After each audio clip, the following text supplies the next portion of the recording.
क्रिस्का recording studio Ekangar सराय।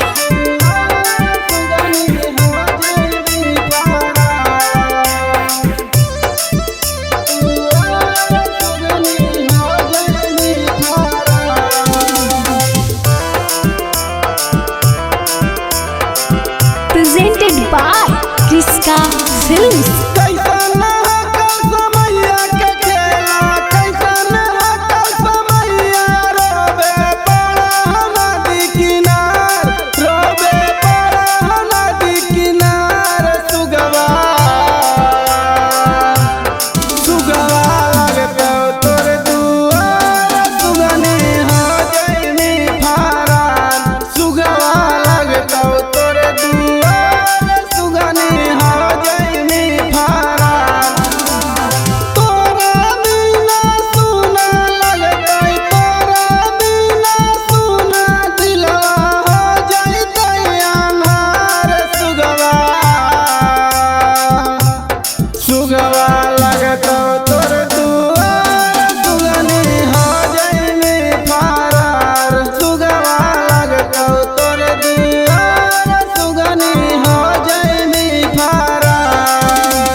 से तोरा पटलिया हो गलिया बर्बाद, बड़ी जतन से तोरा पटलिया हो गलिया बर्बाद। लेके जाइता ससुरा के घरा, लेके जाइता ससुरा के घरा, पिया के घर में दुलार, गे जाना पिया के घर में दुलार। सुगवा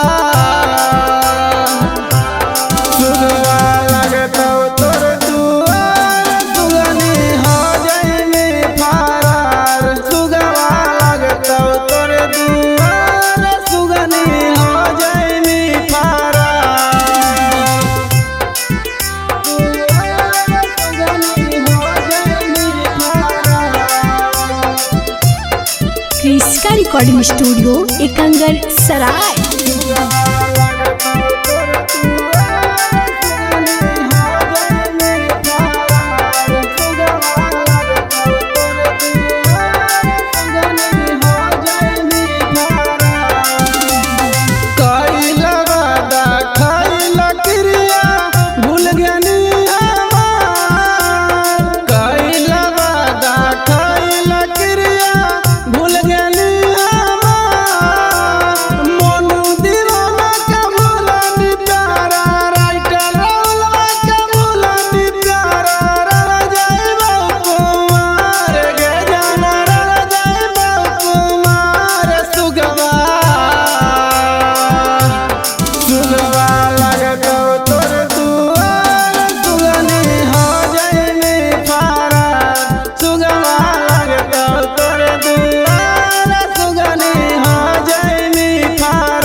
क्रिस्का रिकॉर्डिंग स्टूडियो एकंगर सराय।